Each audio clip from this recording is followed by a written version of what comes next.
Okay, so one of the things I've been wanting to test are these smaller boost caps, and these are 350 farad 2.5 volt boost caps. You can get these at DigiKey right now for $11 a capacitor. I've seen them on eBay for $8 a capacitor, so these are easy to come by right now. But I'm going to wire this in here and see if this little boost pack can start the car up, because it's so small.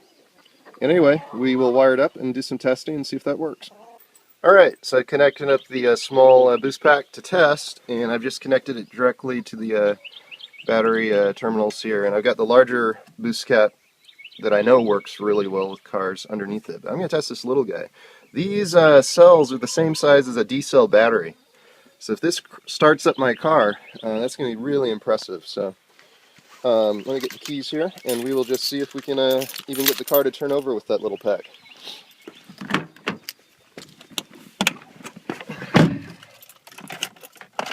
Alright, so it's reading at 14.2 volts. Let's try this. Listen to that, folks. No way. Charged right back up to 14 volts, and it started this car with no problem. Oh, that's funny. So, that is something. I'm surprised how easily that started. Let me try that again.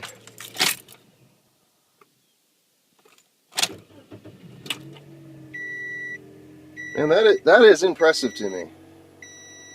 You know, I can't say that I could recommend using this at this point, but I'm going to start testing that. You know, I'm so impressed with this little boost pack's ability to start the car without any hesitation that I'm going to go ahead and take this larger one out and do some testing on this one. And I am just really intrigued. You know, this little guy just starts up my car without any hesitation at all. And what I may find it'll be necessary, this would be to put a lithium iron phosphate battery in the back of this. That might really make a hybrid boost pack. But anyway, let me start this car up one more time. I'm going to hold the camera outside the car so you can hear the sound of the engine when this thing starts up. There's just no hesitation. Interesting. So, I've just got to show the progression that's going on here, folks. So I had, as you saw in the first video, if you don't know what this boost pack's about, go back and watch my first video on the boost pack. Search for that, watch that, you'll get an idea how this came about. But here's the progression. Here's my traditional car battery, and we're looking at 30 pounds. So I was all stoked when I went to this and brought that down to, I don't know, 7, 8 pounds. And I've been using this over the winter. I went ahead and rebuilt it. Been using this, great success. And look at this, folks. I've gone down to this. It doesn't even bump the scale. This little thing actually starts my car right up. No hesitation. Turns it right over. So I don't know what that's even coming in at. I don't know, half a pound or something. But this, I'm excited about this. Talk about some weight savings. Talk about a progression in my experimentation in this technology. You know, you could mount this up with a solar panel. So one other thing to point out here is on this one, these are 2,600 farad caps. They're connected in series. So we have 2,600 farad on this pack. This pack we have 350 farad. So this is a much smaller pack. It's not like you're going to be leaving the radio on for half an hour or leaving this pack, you know, not running your car for 2 or 3 days, most likely, with this little guy. Because if you turn your car off for 2 or 3 days, these capacitors may leak down in voltage and not be able to start the car. But hey, I'm going to start testing that. The only way to find this stuff out, really, in my experience, is just to hook it up and test it. So that's what we're going to be doing here, folks. We're going to hook this up right now. Okay, so in this big space here, where I used to have the big traditional battery and then the first boost pack that I built, I've now got the mini boost pack. And I'm going to be testing this out here, and I'll get back with you on all the results, but it sure looks promising. I've wired it up in here, and I'm going to hand the camera over to my son. I'm going to start the car, and you guys can hear right in the engine bay the sound of the car starting. You'll see that there's just no hesitation. This little boost pack just starts this car right up. So.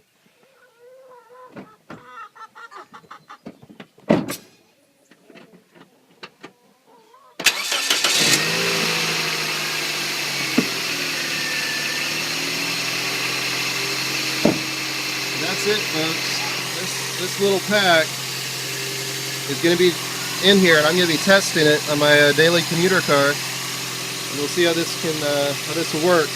So far, I've just gone from amazement that it could even start my car to now amazement that it may be a functional battery replacement.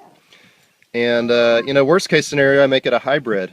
I put a small battery back here in the back, and I'll test this for a while just as is, but if need be, I'll go to that. So anyway, guys, that's where we're at in the BoostPack. Can't wait to pull into a car service place and have the mechanics take a look at this. That will be real interesting. Alright, so there we go. That little guy's ready for testing. Let me do a quick startup here one more time.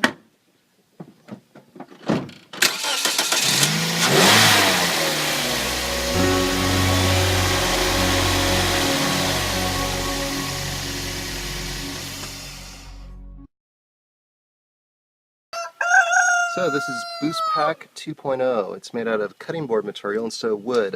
Had I known that first one worked so well, I would have made it out of something more permanent, but I considered that first version just a test unit to test. And after it worked so well, I built up this one for a more permanent solution. So one thing I added is a little cigarette lighter voltmeter, and that's really helpful because I can check the voltage here. It's at 13.4. So after letting it sit over the weekend, we'll come back, we'll take a check and see what the voltage is at. That ought to be a pretty good test. So, day one of testing the car sitting, not running. Last night it was at 13.6, and we're going to test the voltage now and just see what we're at. So,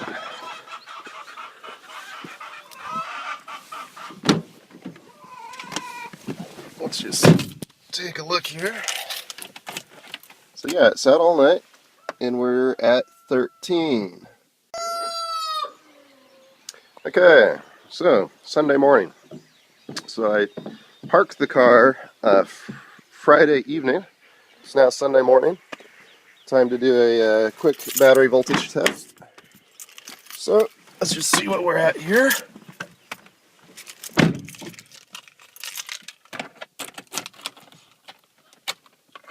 So we are at 11.7 volts. So still plenty of voltage to start this car right up. I'm going to leave it here for another day, and Monday morning when I get ready to start my commute, I will test the voltage again.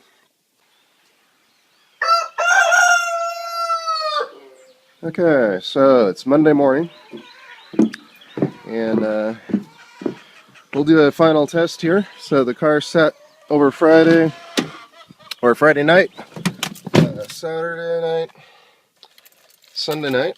Let's just see what the voltage is here.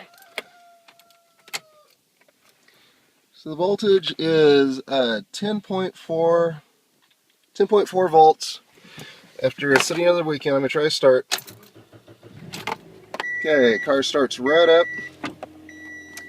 and no issue whatsoever. So if you let the car sit for a weekend, at least in my case, no problem. Okay, so here's the results from all that chicken squawking and crowing that you guys hear. These are fresh in, and inside here we've got a bunch that are cleaned up and ready. So just thought I would show folks who either complain or wonder about all the chicken sounds. What's up with that? We've got 24 chickens, and they're free. They just go walking around my property all day long, getting little bugs and scratching in the soil and squawking and barking and roosters crowing and all the videos that I make. But anyway, that's what they're up to, folks. Alright, so at 6:30, what I've done is I've turned the radio on, because a lot of people have asked, oh, if you leave your radio on, how quickly is this capacitor boost pack that you've made, how quickly is that going to discharge? So a lot of people wondering, you know, if this is going to discharge right away if you're running the radio. So I'll turn it up to normal volume, and I'll leave this running, and I'll come back later and check it. So 6:30 now, we'll see what we can get out of this. Okay, so it's been just over half an hour. We're down to 10 volts. So yeah, run the radio for half an hour, get down to 10 volts. Let's try starting it. So yeah, it starts right up. So yeah, you could run the radio for about half an hour.